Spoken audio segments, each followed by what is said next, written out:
رانی پور کی وہ رات جب محل جل گیا۔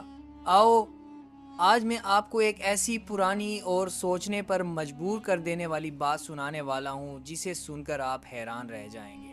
سندھ کے شہر رانی پور میں ایک زمانے میں ایک شاندار محل تھا۔ اس محل میں ایک رانی رہتی تھی۔ اس کا نام تو اب لوگ بھول گئے ہیں، لیکن اس کا گھمنڈ آج بھی کہانیوں میں زندہ ہے۔ میں نے دیکھا ہے کہ جب انسان دوسروں کے ساتھ بھلائی کرتا ہے تو اس کے ساتھ بھی اچھا ہی ہوتا ہے، لیکن جب وہ برا کرتا ہے تو اس کا انجام بھی برا ہی ہوتا ہے۔ بالکل ویسا ہی حال رانی پور کی رانی کا ہوا۔ وہ اتنی گھمنڈی تھی کہ غریبوں کی بات سننا تو دور، انہیں دھتکار دیتی تھی۔ لوگ دروازے پر کھڑے ہو کر بھیک مانگتے، مدد مانگتے، لیکن رانی کہتی تھی، میں راجاؤں کی بیٹی ہوں، تم سب میرے غلام ہو۔ ایچ فقیر کی بددعا۔ ایک رات ایک فقیر محل کے دروازے پر آیا۔ وہ بھوکا اور پیاسا تھا۔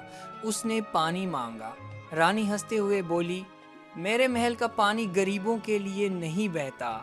یہ سن کر فقیر نے آسمان کی طرف دیکھا اور کہا، آج یہ محل روشنی میں ڈوبا ہے، کل اس کی راکھ ہوا میں اڑتی نظر آئے گی۔ آگ کا قہر۔ اسی رات اچانک محل میں آگ لگ گئی۔ کسی کو سمجھ نہیں آیا کہ آگ کیسے لگی۔ لوگ پانی لائے، مٹی ڈالی، لیکن آگ اتنی تیز تھی کہ سب کچھ جل کر خاک ہو گیا۔ رانی نے غصے میں سارے دروازے بند کر دیے تاکہ کوئی نوکر یا سیوک باہر نہ نکل سکے، پر آگ نے سب کو نگل لیا۔ صبح جب لوگ ملبہ دیکھنے آئے تو انہوں نے دیکھا محل کی دیواریں راکھ میں بدل چکی تھیں، لیکن فقیر کا ڈنڈا جو دروازے پہ رکھا تھا بالکل صحیح سلامت کھڑا تھا۔ لوگ کانپ گئے اور بولے، یہ آگ انسانوں کی نہیں تھی، یہ آسمان سے آئی تھی۔ رات کے سائے۔ آنے والے دنوں میں گاؤں والے عجیب باتیں کرنے لگے۔ کسی نے کہا رات کو جلی ہوئی راکھ سے روشنی نکلتی ہے۔ کسی نے کہا ہم نے رانی کی رونے کی آواز سنی، وہ کہہ رہی تھی، کاش میں نے اس فقیر کو پانی دے دیا ہوتا۔ بددعا یا سچائی؟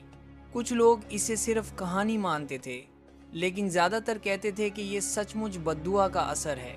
اس کے بعد آس پاس کے راجا لوگ بولے، جو بھی اپنی رعایا پر ظلم کرے گا اس کا انجام بھی رانی پور جیسا ہوگا۔ آج تک کا راز دے، صدیوں بیت گئے، لیکن رانی پور کے کھنڈہر آج بھی موجود ہیں۔ جو لوگ رات میں وہاں جاتے ہیں اکثر کہتے ہیں کہ راکھ کے ڈھیر پر جلتی لپٹوں کی پرچھائی دکھتی ہے اور دور سے ایک عورت کی سسکیاں سنائی دیتی ہیں۔ دائے سبب۔ دوستو، یہ کہانی صرف رانی پور کی رانی کی نہیں ہے، بلکہ ہر اس انسان کے لیے سبق ہے جو اپنی طاقت کا غلط استعمال کرتا ہے۔ یاد رکھو، اللہ نے جو عزت، دولت اور طاقت دی ہے وہ صرف آزمائش ہے۔ اگر اسے بھلائی اور انصاف کے لیے استعمال کرو گے تو وہ برقرار رہے گی، لیکن اگر گھمنڈ اور ظلم کرو گے تو یاد رکھو کہ جب خدا پکڑتا ہے تو بڑے بڑے محل زمین میں مل جاتے ہیں۔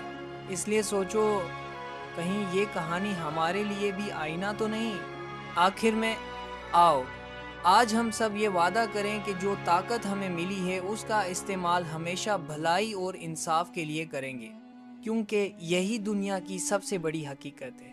انسانیت اور نیائے ہی ہمیشہ زندہ رہتے۔ دوستو، اگر آپ کو یہ ایڈونچر سٹوری پسند آئی ہو تو چینل انٹرسٹنگ سٹوریز کو سبسکرائب ضرور کریں، لائک اور شیئر کرنا مت بھولنا تاکہ ہم اور بھی ایسی کہانیاں آپ کے لیے لا سکیں۔